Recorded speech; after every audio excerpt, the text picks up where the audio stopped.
ब्रह्मज्योति आश्रम दावखा गाबनायाव दिनै मोनसे जर'खा हाबाफारिनि गेजेरजों ब्रह्म धोरोमगुरि रुंसारि आचार्य अमरेन्द्र ब्रह्मनि गोसोखांथियाव जोंमा मुंनि बिसम्बि बेखेवदों क'क्राझार जिल्ला ब्रह्म धोरोम आफाद आरो सा क'क्राझार दख'रा ब्रह्म धोरोम आफादनि बानजायनायाव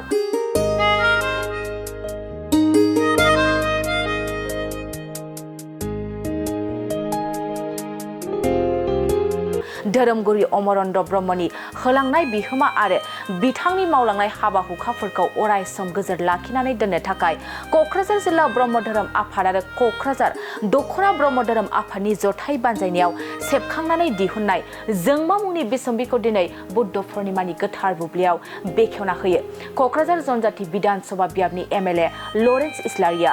अमरेन्द्र ब्रह्मआ केन्सार बेमार आरो गुबुन गुबुन बेमारफोरजों भुगिनांनानै थांनाय 2 मे बिस्तिबार खालि 85 बोसोर बैसोआव बे बुहुमखौ नागारनानै अरायनि थाखाय आनज्रायलांदोंमोन।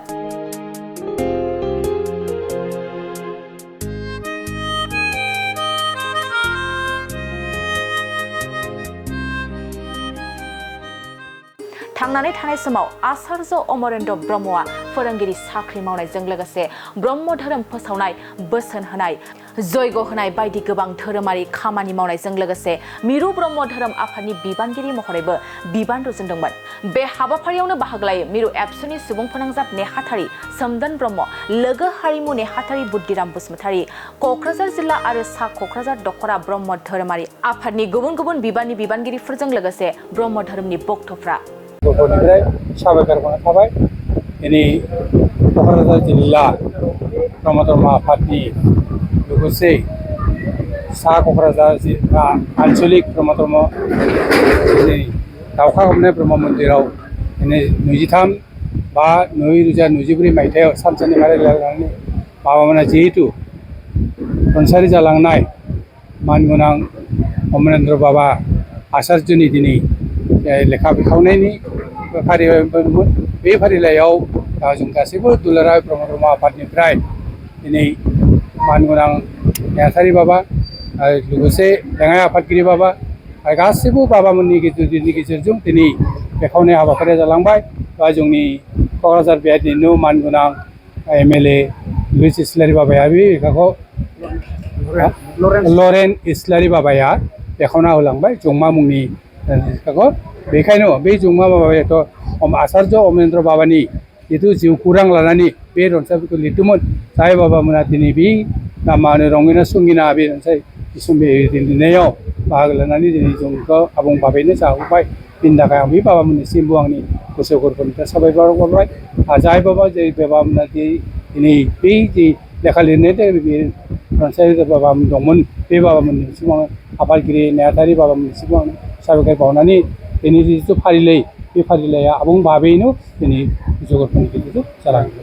बाबाया दिनै समाजनि थाखाय अकल जोंनि क'क्राझार जिल्लाल' नङा जोंनि दुलाराय ब्रह्म धर्म आफादनि गेजेरजोंबो दिनै बिथां बाबाया गावनि जिथु बिहोमा जिथु मा होनो बिथाङा दिनै मा बुंदों देबरगाव गोजौसिन साख्रि मावदोंब्लाबो बिथाङा दिनै बै खामानिफोरखौ मावजोबनायनि उनाव जोंनि दुलाराय ब्रह्म धर्म आफादनि धर्म फोसावनाय आफादाव खामानि मावलांदोंमोन।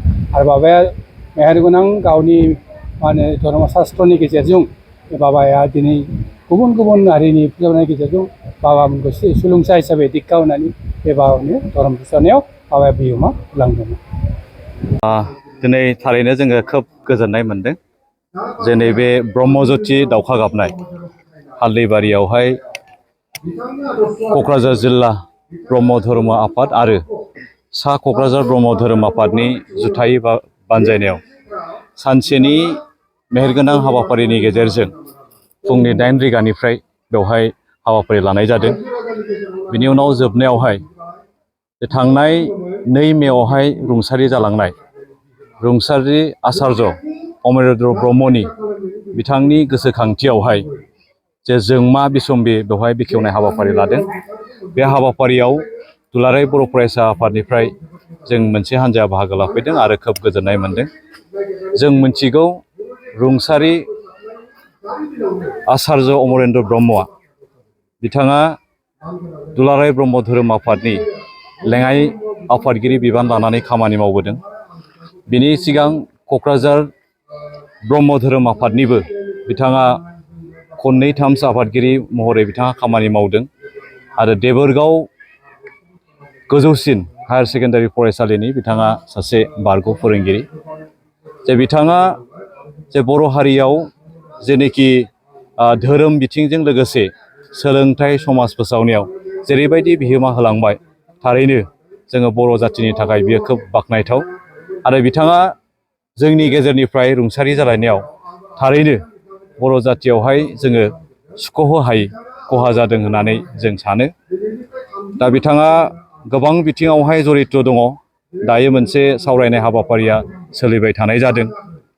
दा बेनि गेजेरजों आं बेखौनो मिजिंथिदों जे दिनैहाय जे जोंमा बिसम्बि बेवहाय बिथांनि माखासे लिरबिदां गासै मोनबा लिरबिदांखौ बेवहाय सेबखांनानै होनाय जादों आरो बे लिरबिदांनि गेजेरजोंबो बिथाङा बर' जातिखौ धोरोमनि गेजेरजों जे माब्रै आदर्श जाति हिसाबै दानायनि बेवहाय गोबां माखासे बाथ्राफोरा हाबनानै दङ। आं सानो बिथांनि जे बर' जातियाव धोरोमनि गेजेरजों बिहोमा होलांनाय बेयो अरायबो थांनानै थाथों आरो जोंनि जे दानि जे लाइमोन इयां जेनेरेसन बेखौहाय फल' खालामनानै इयुनावहाय माने आवगायलांगोन आं बेखौनो मिजिंथिनाय जाबाय। बिसम्बि बेखेवनायाव आङो बयबो रायजो राजाफोरनि बयबो फैनायाव जोबोर गोजोननाय मोनदों। भक्तफोरनि हेफाजाब होनाय आरो बे आफानि लोगोफोर गासिबो फैनायाव जेसेबांखिनि नुजाफैदों गोजोननाय मोनबाय आरो